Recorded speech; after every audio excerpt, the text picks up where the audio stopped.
In this section, we want to talk about quantification. What is a quantifier? Often, we will want to write an expression that involves one or more variables, where the variables can only take on values from some set, and we can use quantification to help us there. For example, let's say we want to look at the sum of k squared, where k takes on values from 0 to 3. In other words, we want to add 0 squared plus 1 squared plus 2 squared plus 3 squared. Or we're talking about all predicates of the form n equal n squared, where n is 0 and 1, and we want to just know whether or not they're true. Well, that means that for n equals 0, 0 would be equal to 0 squared, and 1 would be equal to 1 squared. If we wanted to come up with a predicate that described there is a positive integer n such that n is equal to n squared, we could write out 1 is equal to 1 squared, or 2 is equal to 2 squared, or 3 is equal to 3 squared, or and so on, because there is one means that there's at least one positive integer value, integer from 1 to infinity, for which this expression is true. Now, notice I tried to do this by giving you a couple of the sub-components and then writing ... because there are an infinite number of positive integers. Hopefully, you will be able to notice what the pattern is and fill in this ... Well, this is a little bit lacking, because if we try to write out the expression, especially in these kind of situations, we have to rely on our reader noticing the right pattern and being able to fill in these ... Plus, it gets a little cumbersome in many kind of situations. So that's where quantification comes in. Notation-wise,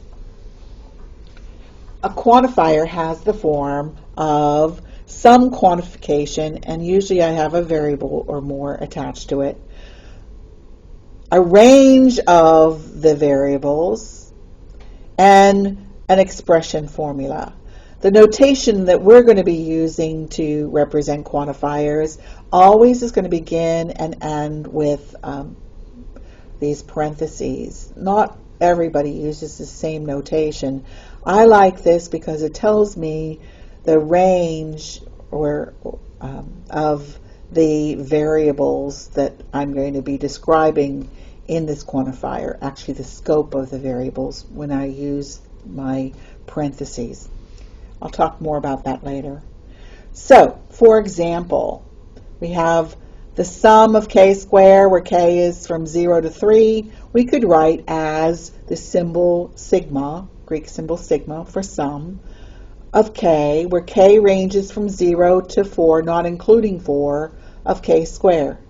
In high school, I think you might have used the notation sum from 0 to 3 of k squared to represent these sums. It's just an example of a quantifier.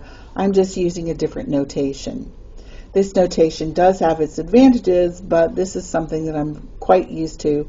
So often whenever I'm just writing things out by hand, I rely on this. If I'm using Microsoft Word, I rely on this.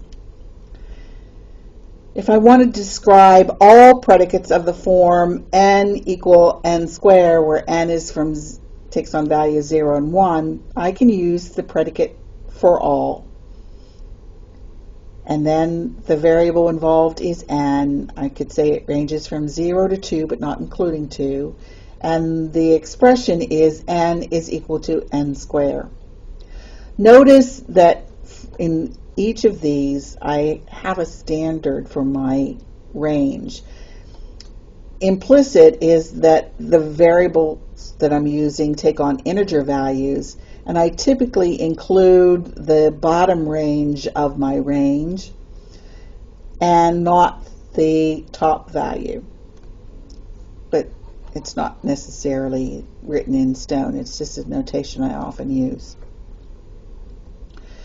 Let's say we want to describe there is a positive integer n such that n is equal to n squared. That means at least one positive integer has to satisfy n is equal to n squared. The notation I use is the quantifier there exists an n where n is greater than 0, and the expression I want is n is equal to n squared. In general, we're going to be talking about some, again, general quantifiers, and over this course, the ones we're going to be running into often are sum, for all, and there exist. So in the next few videos, what I want to do is concentrate on some of these often run into quantifiers, look at how to evaluate them, what they actually mean, and some properties of these quantifications. So, see you in the next videos.